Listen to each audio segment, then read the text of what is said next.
Bueno, gracias a los invitados. Dando un poquito más alcance de quiénes son. José es ingeniero industrial de la Universidad de Lima, con máster en administración, especialista en tecnología, en seguridad de la información y también le gusta todo el tema educativo, ¿verdad, José? Tema de ventas. Tema de ventas, perdón, ventas, ¿no? Miguel, profesor de la Universidad de Lima y de la San Ignacio, especialista en Derecho Bancario, Derecho Procesal y Derecho Civil. Y 30 años en el BBVA siendo gerente de servicios jurídicos contenciosos. Mi amigo Kiko Cavero, ¿no es cierto?, abogado del Estudio Hernández, especialista en todo lo que son propiedad industrial, ¿qué más, Kiko? Hay marcas. Todo lo que es información, podemos decir, creo, de manera más fácil. Ya. Muy bien, muy bien. Entonces, un poco precisando quiénes son, ¿no? Entonces, ahora lo que vamos a tratar es un tema un poco picante, en verdad. ¿Okay? Porque yo lo que quiero es abordarlo desde un punto de vista necesidades de ustedes, en función de que tenemos objetivos de ventas, de cobranzas, ¿no es cierto?, de colocación de créditos, frente a una normatividad, ¿no es cierto?, que nos exige protección de datos, ciberseguridad. Entonces, ¿cómo juntamos esos dos mundos? ¿Cómo buscamos un equilibrio frente a estos dos mundos, ¿no? En la práctica, muchos de nosotros, ¿no es cierto?, estamos un poco sorteando esa norma, sacándole la vuelta, ¿no? O enfrentándose incluso al comportamiento que tienen nuestros clientes sacándonos la vuelta, ¿no? Porque, a ver, en el otorgamiento de crédito no nos dan la información verdadera. En el otorgamiento de crédito nos dieron un teléfono, pero después, cuando se pusieron morosos, ese teléfono desapareció y tratamos de contactarlo de alguna manera, ¿no? Entonces, ¿qué hacemos frente a estas situaciones, ¿no? Y esta nueva ley de protección de datos, ¿verdad?, que nos limita mucho más, porque, oye, ¿cómo voy a vender si es que ya no puedo usar esta información que podía hacer? Y el tema de ciberseguridad, ¿no es cierto? ¿Cómo enfrentamos todas estas mafias de información que entregan nuestros datos personales, pero a gente pues que no tiene buenas intenciones, sino más bien muy malas intenciones, porque son delincuentes que tratan, ¿no es cierto?, de usar nuestros datos para fraudes y nos comprometen, y comprometen también a las instituciones. Sobre todo este escenario, ¿no? Acá tenemos a los expertos en la materia que nos van a ayudar, ¿sí?, a dilucidar cómo esta normativa de protección de datos, ciberseguridad, ¿no es cierto?, tenemos que enfrentarla. Entonces voy a empezar con una pregunta para José. Tú la abordas como quieres, José. En el mercado, ¿qué oferta, ¿no es cierto?, hay como métodos de identificación para no caer en situaciones de fraude? Bueno, primero, muchas gracias por la invitación. En el mercado hay una gran variedad de mecanismos y tecnologías para poder trabajar en contra del fraude, ¿no? Y vamos desde las más comunes. Ustedes todos conocemos las más comunes, que son la del código, cuando entramos a una cuenta bancaria, ¿no? Para hacer una transacción, tenemos una clave y nos llega un código para el one-time password, se llama. Esa es la más común. Y con eso, bueno, pero ¿qué pasa cuando te roban el celular y todos estos expertos tienen acceso al celular y les llega al mismo celular el one-time password? Pueden acceder a las cuentas. Entonces, en realidad, esa es una de las maneras.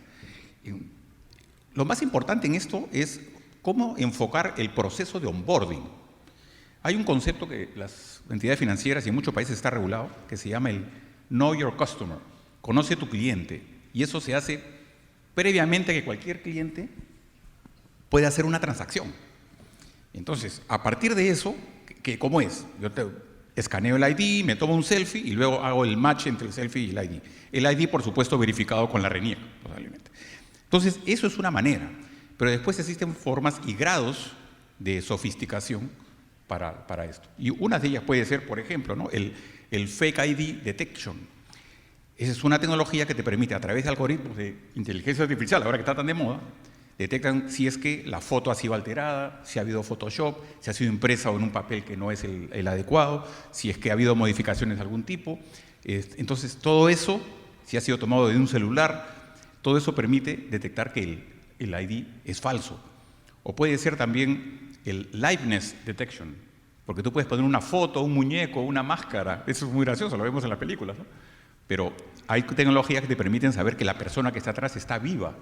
Entonces, y así podemos ir mencionando otras, y por supuesto en el medio está la RENIEC, que te puede permitir tener acceso a documentos reales de la gente. Pero tú mencionaste al inicio algo muy cierto, los clientes hacen una parte muy importante porque están a la vanguardia de la tecnología, pero ¿qué hacen las empresas para permitir eso?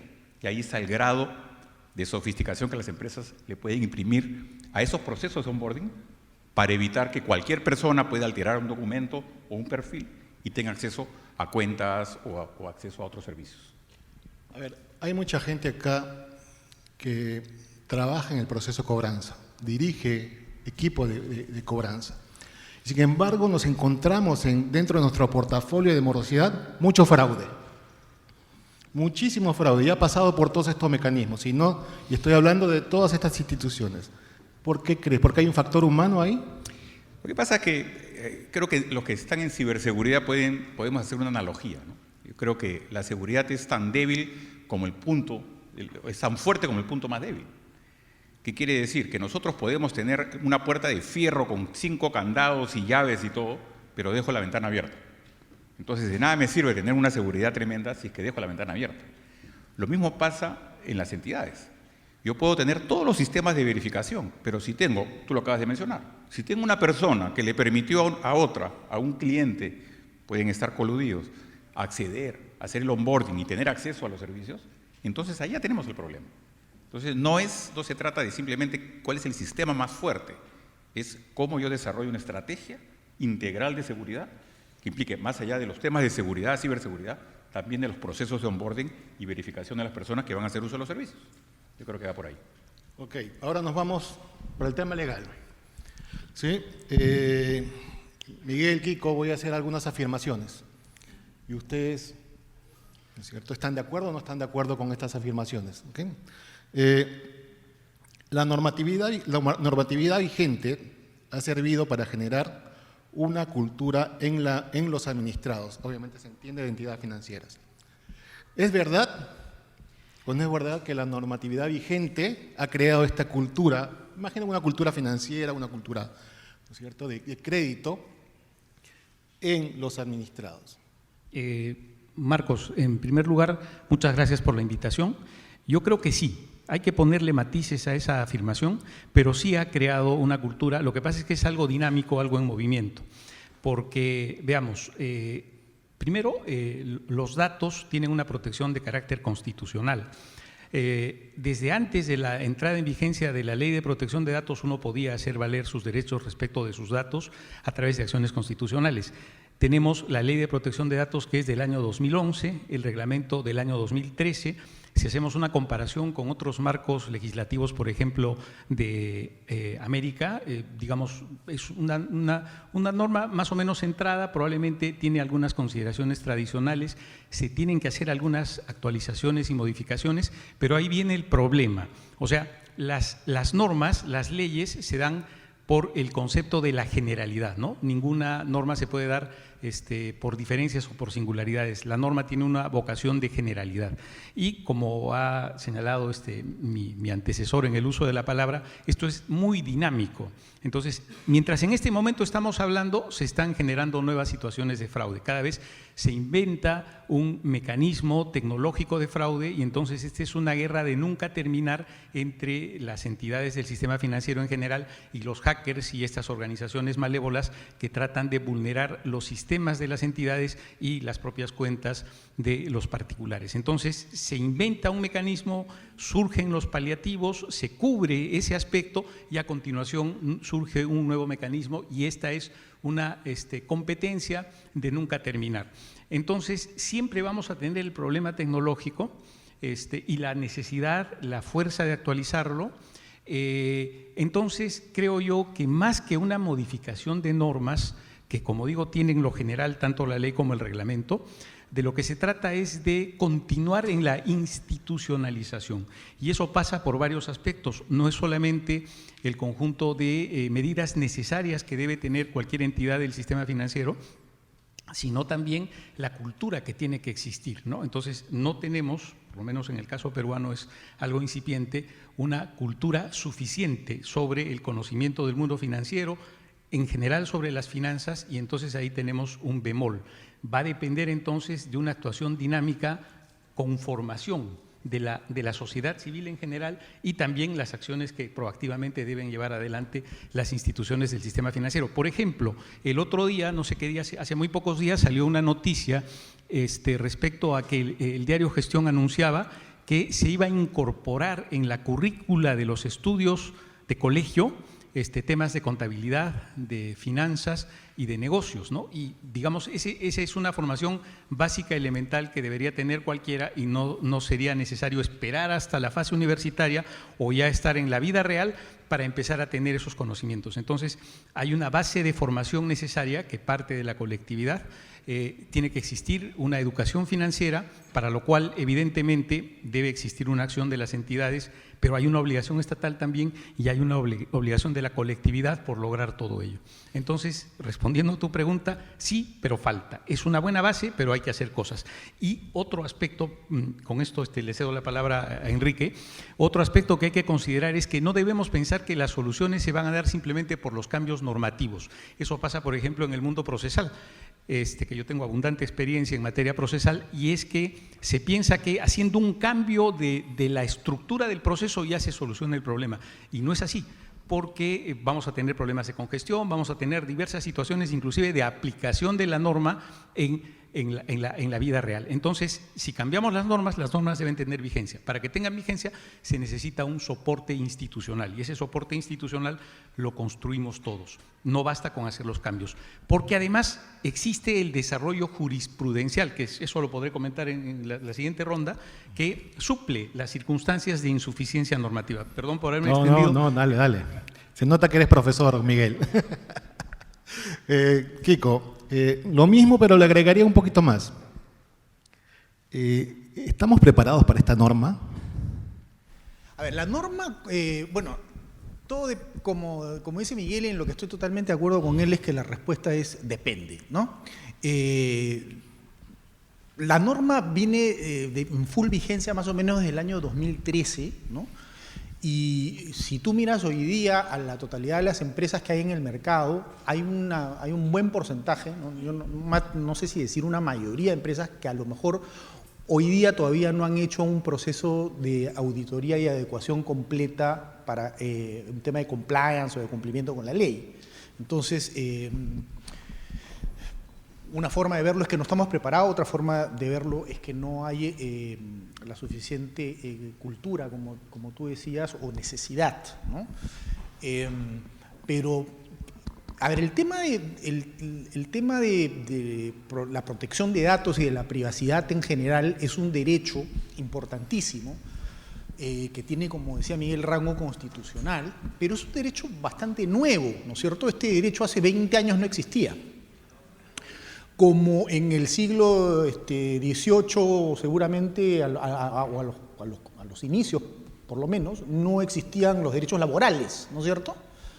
Porque no existía la gran industrialización, etcétera, que vino después, y con eso trajo una serie de fenómenos que trajeron el surgimiento y la importancia de los derechos laborales. Lo que ha traído y lo que genera la necesidad de la protección de datos y de la privacidad de todo es el desarrollo de la tecnología y de la información y de la data, de los datos, que se ha producido básicamente en los últimos 30 años, ¿no? Y se ha producido de una forma tan espectacular y tan exponencial que ha generado una serie de fenómenos, y uno de esos ha sido poner en riesgo un bien que a lo mejor los individuos, los ciudadanos teníamos, pero no nos habíamos dado cuenta de qué tan importante o qué tan vulnerable podía ser, como es nuestra privacidad, ¿no?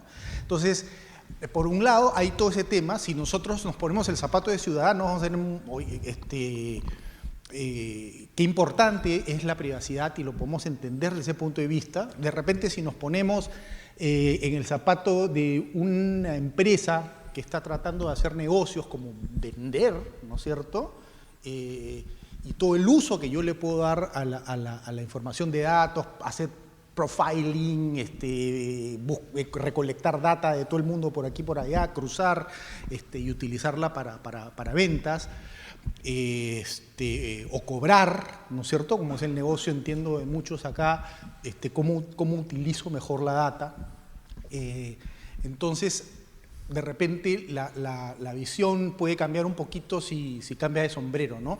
Tú mencionabas, Marcos, una palabra que es importantísima, creo yo, que es la palabra equilibrio. Lo que se tiene que buscar es un equilibrio entre eso, entre el poder utilizar la ventaja tecnológica que nos trae la actualidad, el futuro, ¿no es cierto? Estamos en la era de la información, tenemos que saber utilizar la información. Tenemos tontos si no lo hacemos y utilizarla de la mejor manera posible. Hoy día estamos dando otro salto, además, que recién estamos en el comiencito, que es todo el tema de la inteligencia artificial, ¿no es cierto?, donde va a permitir utilizar la data más aún, pero va a poner en riesgo el tema de la privacidad también más aún de lo que ya está. Y va a poner le va a ser un reto completo a ver cómo se legisla todo eso de una manera que se consiga el equilibrio, ¿no? Entonces son retos permanentes, ¿no? ¿Cómo conseguimos el equilibrio? Poder utilizar la data, eso es, ¿no?, de la manera más eficiente, que consigamos los objetivos que queremos conseguir, sean de ventas, de negocios, de cobranza, de lo que fuera, de utilizar la data de la mejor manera posible, que hoy día hay infinitas maneras de hacerlo y con la inteligencia artificial cada vez hay más, pero que al mismo tiempo cumplamos esas leyes que están ahí y que por un lado protegen nuestra privacidad, que nos interesa como ciudadanos también, y además si no la cumplimos podemos tener importantes sanciones y poner en peligro también la continuidad y la sostenibilidad de las empresas, ¿no? El reto va por ahí. Continúo contigo, Kiko, y después damos la vuelta por acá. A ver, has mencionado nuevamente lo del equilibrio, te agradezco porque me da pie. Yo creo que si nos ponemos en la posición de la industria financiera y de todos los que hacemos pues, negocios, ¿no es cierto?, vinculados a la industria financiera, parecería pues que la nueva ley de protección de datos nos puede impactar tremendamente, ¿no? Toda esta nueva y con sanciones y que hay mucho miedo, incluso el gremio de Contact Center dice van a ser despedidos 30.000 empleados porque no tenemos forma de vender con esta ley en el medio, ¿no? Hay una preocupación natural, ¿no? Entonces acá podríamos decir que esta norma o estas normas, ¿no es cierto?, vinculadas a protección de datos, seguridad de la información, impactan positivamente o negativamente tanto en la industria como en las personas. No sé, ¿qué opinan ustedes? A ver, yo, otra vez, creo que mucho, en general lo que se legisla en todas partes del mundo, en el Perú en particular mucho, es anecdótico, ¿no? Responde mucho a las emociones, a lo que pasa, ¿no? Empieza a subir la inseguridad, entonces ponen 30 años para el que se roba un celular de pena de cárcel, son reactivas. Esta nueva ley que creo que es la que tú mencionas, que es la ley anti-spam, ¿no? Es una ley de protección al consumidor que es una de las pocas leyes que yo he visto en los últimos no sé cuántos años que se votó por unanimidad y que todos los congresistas de todas las facciones políticas votaron a favor diciendo no quiero que las empresas me llamen. Estaban todos los congresistas con el gorro, con el sombrero de consumidor de que lo llaman 30 veces, que dice por favor no me llamen y a los 5 minutos lo vuelvan a llamar. Nunca he visto una votación unánime como esa, ¿no? Felizmente esto después se ha podido corregir, el Ejecutivo lo observó y al final por lo menos la versión que debería publicarse en los próximos días permite el primer contacto, ¿no? Sea para cobranzas, para ventas o para lo que fuera, ¿no? Y esa no es una ley de privacidad, es una ley que tiene que ver, pero que es una ley más bien de consumidor. Entonces, Entonces, en el medio los datos, ¿no? En el medio están los datos. siempre están los datos y cada vez van a estar más. Porque tú vas a llamar a gente que no te autorizó para que lo llames. Correcto. Entonces, pero respondiendo quizás un poco, digamos, creo que el equilibrio o la forma, digamos, creo que el sacarle el mejor provecho a los datos va a pasar necesariamente por cumplir la normativa, independientemente que la normativa pueda ser mejor o peor, ¿no?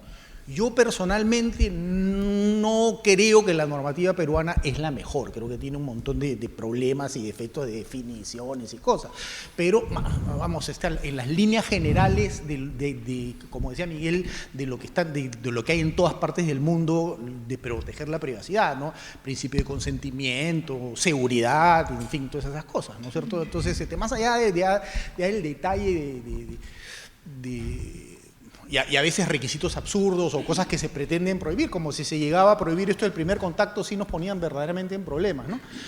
Pero más allá de eso, creo que la solución pasa por tener una visión integral. O sea, no pretender sacarle el jugo a la data ilegalmente no es sostenible, ¿no? Y ser, no sé, recalcitrante en el cumplimiento de la norma por la norma y olvidarse del negocio tampoco es sostenible, ¿no? Entonces, sobre todo para el compliance officer. Entonces creo que el equilibrio siempre va a pasar por tener ambas cosas en la balanza, ¿no? Miguel, por favor. Gracias, Marcos.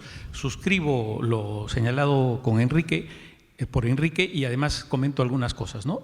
Podríamos empezar por decir que la Autoridad de Protección de Datos es pues relativamente nueva en el Perú. De las autoridades reguladoras, de los entes reguladores que tenemos en la administración peruana, es la autoridad más reciente, de modo tal que todavía no tiene mucho recorrido y eso genera a veces situaciones de confusión. Por ejemplo, yo he visto varias situaciones en las cuales la Autoridad de Protección de Datos estaba invadiendo el ámbito que le correspondería al INDECOPI, ¿no? Entonces ahí a veces también se dan confusiones de roles o superposiciones, que no solamente pasa entre protección de datos e INDECOPI, sino también entre INDECOPI y Superintendencia de Banca, ¿no? Entonces esa delimitación en la práctica es la que a veces falta. A nivel normativo podemos tener los lineamientos generales, pero en la ejecución práctica puede darse alguna confusión de cuál es el ámbito que corresponde y cuál no. Muchos casos de la Autoridad de Protección de Datos han terminado siendo derivados al INDECOPI porque realmente no correspondía que eso se viera desde la perspectiva de la Autoridad de Protección de Datos. Y bueno, hay algunos aspectos a considerar, ¿no? Por ejemplo, este primer contacto, que como bien señala Enrique, ha sido matizado por la observación que ha hecho el Poder Ejecutivo al proyecto que salió del Legislativo, hace referencia a la posibilidad de que exista un primer contacto, porque si no sería imposible que pudiera fluir el mundo de los negocios. De otra forma, las entidades en general, no solamente en el mundo financiero, sino en general, tendrían que esperar sentadas a que alguien que tiene un aviso, un interés, se aproxime y plantee la posibilidad de hacer negocio. Entonces, esa parte es absurda, no guarda relación con la realidad del mercado y con el clima de negocios que debe existir.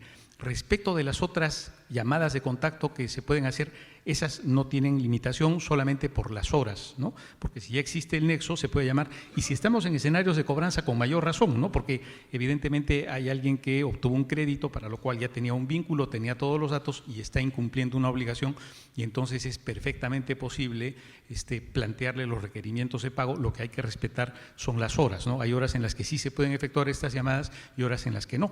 Y también la otra preocupación que señalaste, Marcos, también y Enrique, sobre el tema de ver esto solo desde la perspectiva del consumidor es bien grave. Yo les puedo contar el caso de la famosa ley esta que combate la usura, y lo que va a generar esta ley más bien es generar mayor usura, porque ocasiona que sectores de microempresa, sectores emprendedores que ya se estaban formalizando y estaban ingresando al sistema financiero por estos topes que ahora se fijan semestralmente por parte del Banco Central de Reserva, se terminan apartando y van a escenarios de contratación de préstamos que están muy por fuera de cualquier control y que sí cobran intereses usurarios, ¿no? Eso sí cobran intereses usurarios. La usura está fuera, no está dentro. Y además para la construcción de un precio, que es el interés, tiene que haber pues la ponderación de todo, cómo se forma ese precio. ¿Por qué hago este comentario? En línea con lo que han dicho mis colegas, esta ley fue exonerada del trámite de ser revisada en dictamen por la Comisión de Constitución y modificaba leyes orgánicas. Fue exonerada del trámite de pasar por la Comisión de Economía y tenía que resolverse un tema directamente vinculado a la actividad económica. Y esta ley solo fue revisada y solo tuvo dictamen, por negación de las otras áreas, solo tuvo dictamen de la Comisión de Consumidor. Esa es una forma bastante limitada de entender cómo se debe legislar. Yo creo que tienen que existir varios aspectos, tiene que darse una revisión general del tema y no se puede legislar solo desde una perspectiva, tiene que ser una visión general y eso le va a dar consistencia a todo. Gracias. ¿Quieres comentar algo de esto, José? ¿O Bueno, paso a una pregunta? no, sí, ¿O paso a una pregunta? Voy a ser muy breve, ¿no? Muy breve porque me parece súper interesante lo que comentan y quiero dar una perspectiva tanto de usuario como de empresa. Porque lo que dice es cierto, yo como usuario, el fin de semana puedo contar que tengo 40 llamadas spam, pero cada 3 minutos. Sí. Entonces, como usuario uno tiene que entender que eso ya es demasiado. Y uno no tiene a quién llamar porque son de diferentes empresas, son bancos, son empresas de telecomunicaciones, son de todo. Entonces, ¿a quién me quejo? Claro, puedes entrar a un sistema y creo que hacer muchas cosas. Lo del primer contacto me parece bien, pero creo que ahí entran los procesos internos de las empresas, porque nosotros como empresa, punto de vista de empresa, tenemos que contactar a clientes y tenemos que tener ese primer contacto para generar empatía, para generar esa oportunidad de negocios. Y para eso hay un proceso de ventas que tiene que ser bien llevado para que sepas algo de la necesidad antes de contactar. Pero igualmente, yo creo que los procesos, las empresas tienen también que mejorar el proceso porque N veces, ¿no les ha pasado a ustedes? Que dicen, por favor, ya me llamaron, ya me ofrecieron préstamo, ya me ofrecieron tarjeta, y ya dije que no. Y después, a los 10 minutos, llaman de nuevo, dice, es que yo soy de otra área. Entonces, ahí entran los procesos internos que tienen que mejorar.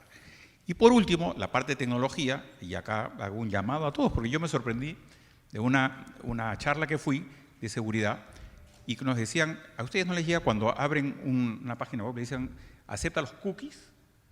Bueno, me dijeron, nunca aceptes cookies. A veces es porque ahí tienen toda la información de navegación y ya comienzan a acercarse por otro lado. Esa es una.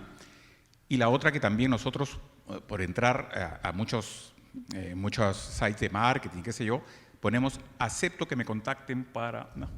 Entonces también hay una responsabilidad de uno, pero también yo creo que está más por el lado de las empresas de mejorar los procesos para que podamos hacer eso, estar tranquilos y un solo contacto creo que es suficiente. Y si no quieres, ya no hay más. Ok, acá viene una afirmación un poco atrevida. ¿Sí? Es un hecho que en todo el mundo, y el Perú no es la excepción, de que es frecuente la vulneración de seguridad en los servicios financieros. Y esto sucede principalmente porque los clientes no tienen un debido cuidado de su información. ¿Qué opinas de esa afirmación? Bueno, ¿qué te puedo decir? Yo creo que algo de verdad tiene. Muchas veces tomamos muy a la ligera las normas de seguridad. Y creo que Miguel o Enrique lo mencionaba, de que a veces no somos tan cuidadosos en muchas cosas.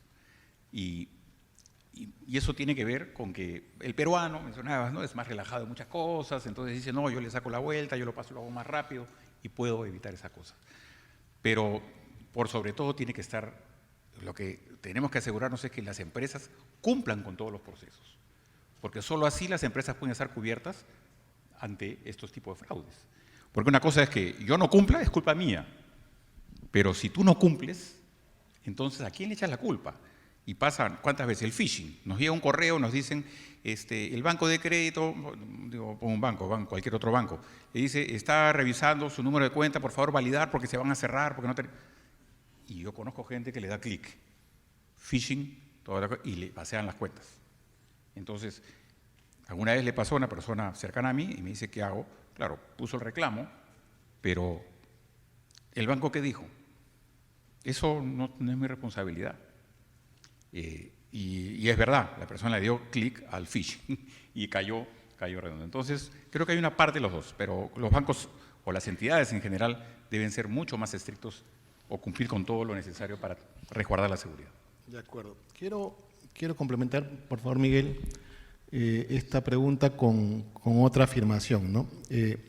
La información es esencial en las empresas para sus modelos de negocio. Acceder a una mayor información permitirá innovar en servicios en beneficio de los clientes, eso está claro. Sin embargo, las normas actuales de protección de datos son un freno para este propósito. Marcos, yo no lo veo exactamente así. Como habíamos comentado, creo que la normatividad que tenemos, la ley del 2011 y el reglamento del 2013, dan un marco general que es, como hemos comentado, un promedio de lo que existe en las legislaciones en general. Faltan precisiones, faltan definiciones, pero sin embargo hay el espacio para continuar. Yo creo que el mayor problema no está tanto en la norma, sino en la ejecución de la norma. Y eso me hace volver al comentario original, que falta un poco más de institucionalidad. Y respecto de los riesgos que se pueden dar, como dice José, efectivamente puede haber algún escenario que corresponda al usuario, y también se pueden dar situaciones respecto de las entidades, ¿no? Hay una cosa que todos conocemos que es el riesgo operacional. Se puede caer el sistema, se puede producir una invasión, puede haber un hacker. Todo eso es posible y es, como señalé al principio, una batalla permanente. Pero hay que tener en cuenta que si los usuarios tuvieran un mayor conocimiento, no nos encontraríamos en varios de los escenarios que sufrimos. Les pongo un ejemplo. Tan ausente de bancarización está la colectividad peruana que sigue yendo alguien que no tiene mayor conocimiento, pero ya tiene cuentas, ya se ha bancarizado, va y retira cantidades importantes de dinero en efectivo, cuando podría hacerlo a través de transferencias bancarias o cuando podría hacerlo a través de la generación de cheques, de modo tal que sale con el cheque, que puede ser por la suma que fuera, es no negociable y no se corre ningún riesgo, ¿no? Hay un problema de desconocimiento bastante grave en general y sobre eso hay que trabajar mucho. Ahora, respecto del uso, por ejemplo, de una tarjeta que puede generar situaciones, en realidad tiene que darse el acompañamiento de dos aspectos, ¿no? El control de las claves y el uso de los accesos. Porque, digamos, el tema de la tarjeta puede ser peligroso en este momento si es que alguien no tiene el cuidado suficiente, si es que alguien entra y hace clic a cualquier mensaje que recibe, a cualquier correo que recibe, o si accede desde una computadora pública, o si utiliza datos de Wi-Fi en un aeropuerto, etcétera, puede perfectamente ser invadido y perder la privacidad de la información. Inclusive existen aplicativos tan complejos que están vinculados a ingeniería social y existen computadoras que están trabajando todo el tiempo y van ubicando los 16 dígitos para que en algún momento luego hagan match con la información pública respecto del nombre, respecto de la identidad y finalmente se logran vulnerar por sistemas, por computadoras, por programas, por algún descuido original que pudo tener el usuario.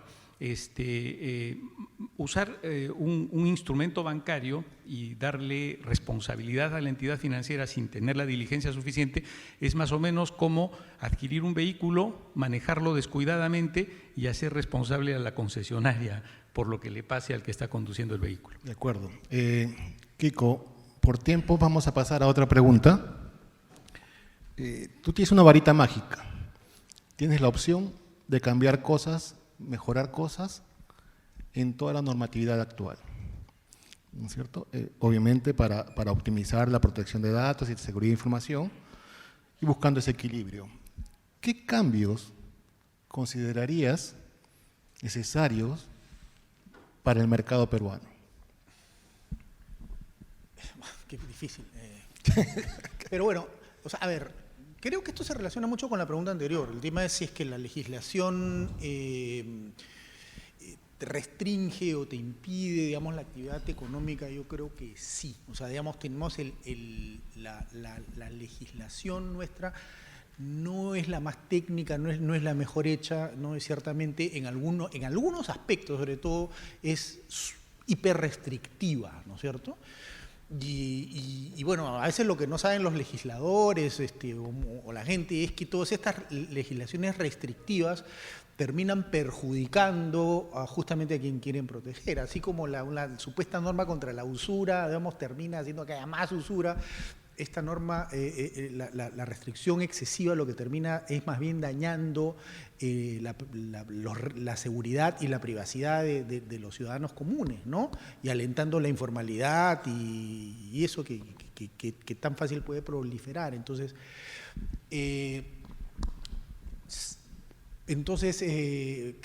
pero al mismo tiempo creo que no se puede desarrollar, como ya he dicho, un negocio sostenible, ¿no?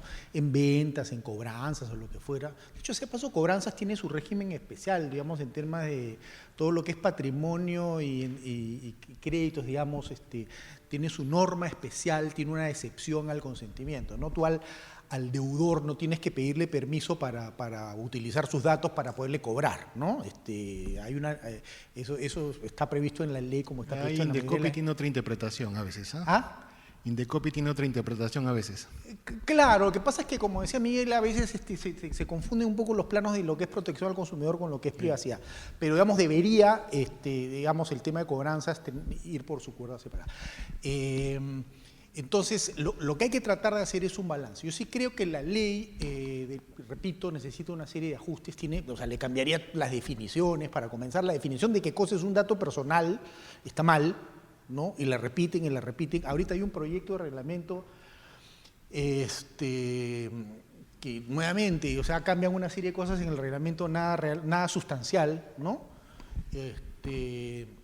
Y no digo que yo tenga las respuestas, pero algo tan simple como alinear la legislación un poco mejor, por ejemplo, con la legislación europea, que es la legislación modelo, ¿no? Y hacer, trabajar más lo que son las excepciones, ¿no? La ley tiene un gran principio que es el consentimiento, o sea, tienes que pedirle permiso al titular de los datos para poderlos utilizar. En general es el gran principio y hay algunas excepciones. Una de esas excepciones es la que acabo de mencionar para los datos financieros, de cobranzas y cosas por el estilo. Pero hay una serie de excepciones que tú lees de 10 que hay, 9 no las entiendes, ¿no? Entonces, y es lo más importante, porque las excepciones es aquello que debería funcionar bien. Por ejemplo, arreglaría eso, ¿no?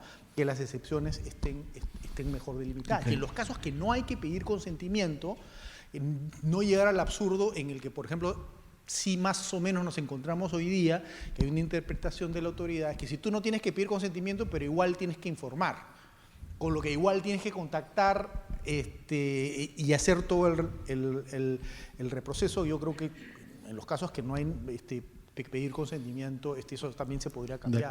De acuerdo. Miguel, ¿le puedes pasar a José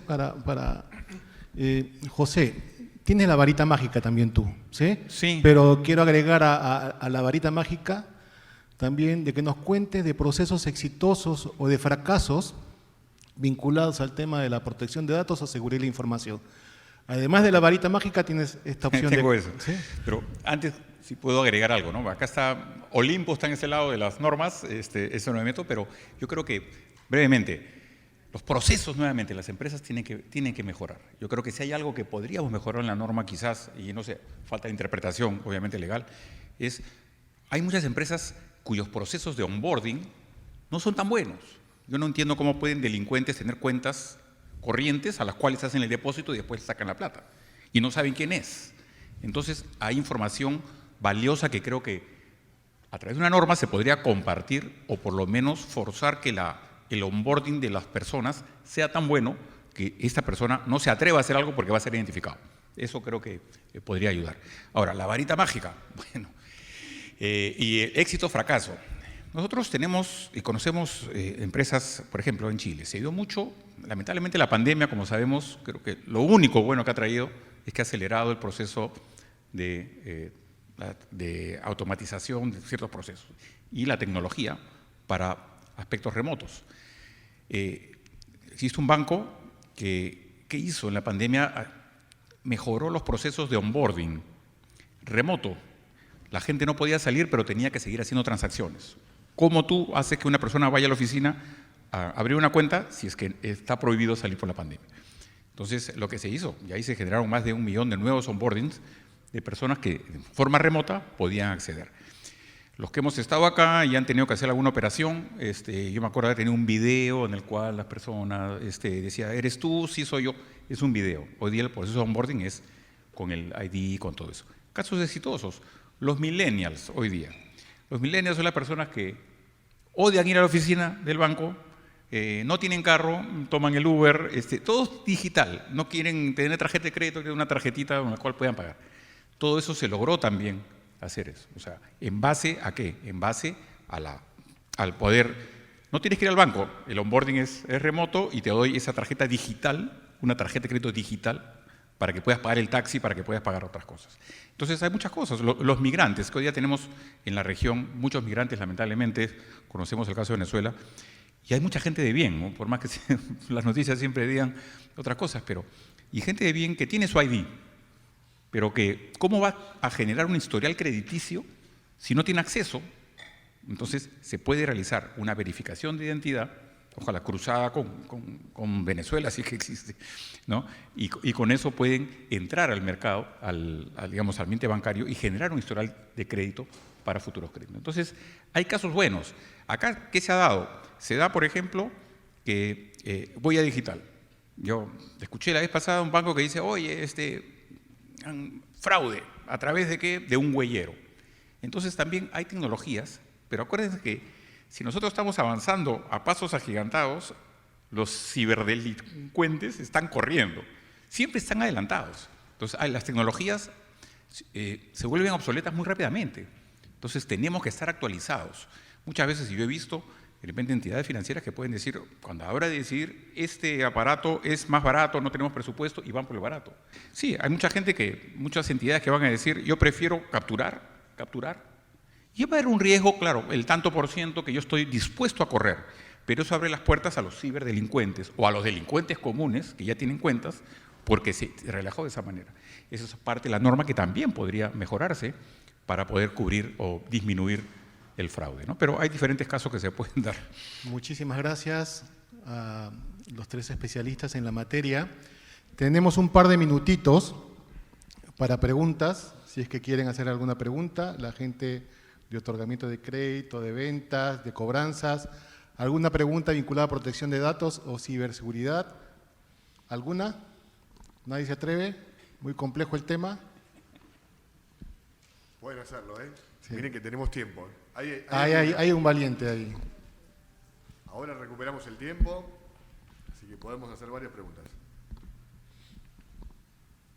Yo me estoy guiando por el monitor, ¿eh? Sí, encima sobra tiempo, así que... Sí, ahí tenemos la primera. Sí, ¿qué tal? Muchas gracias por la charla, la conversación está bastante buena. Quería consultar, de cara al lado del consumidor, ¿cómo podrían afrontar las empresas, tipo, tratando de mostrarle que los datos le dan, o compartir sus datos le muestran ciertos beneficios, ¿no? Porque a través de los datos las empresas, los negocios empiezan a conocerlo y le pueden brindar mejores servicios. Entonces, ¿cómo es que las empresas, o en general la sociedad, debería abordar ese tema para que compartir los datos también puede ser beneficioso para los mismos consumidores? Bueno, no sé quién quiere contestar esa pregunta. Bueno, es que depende de qué datos, porque justamente entramos al meollo del problema. Hay protección sobre los datos personales. ¿Existe alguna información que sí es de acceso público? Hay, digamos, diversas excepciones, ¿no? La información que manejan las entidades públicas, la información, por ejemplo, para aspectos crediticios, la información para aspectos contables, contractuales, la información, por ejemplo, por temas de salud, lo que se ha visto de manera evidente en la pandemia, ¿no? Ya por temas de orden público, de interés general, respecto de la privacidad de los datos de salud de personas, pero el riesgo de contagio, por ejemplo, eso lo hemos visto en la pandemia. Entonces, los datos siempre van a estar protegidos y no se pueden compartir así nomás. Por eso es necesario que exista la autorización. O sea, respondiendo en genérico, tienen que existir campañas creativas, pero no es posible compartir esa información de manera general justamente por el tema de la privacidad. Ahí está la protección y ese es justamente el escenario de debate. ¿Cuánto se abre, cuánto se cierra, qué controles deben existir, cómo lo hacemos efectivo? Yo quiero una pregunta para los tres, darle una pregunta para los tres.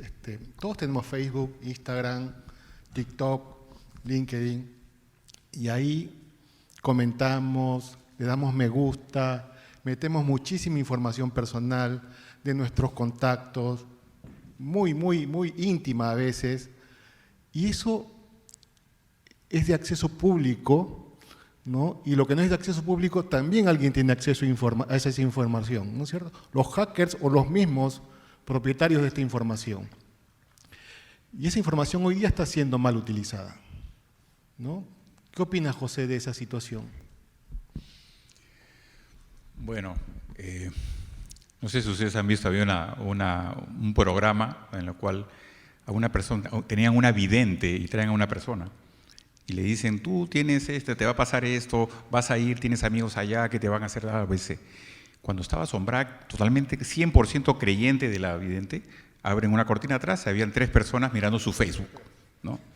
O sea, ¿qué opino? Al final yo creo que, sí, creo que tenemos que ser un poco más medidos en la información que ponemos.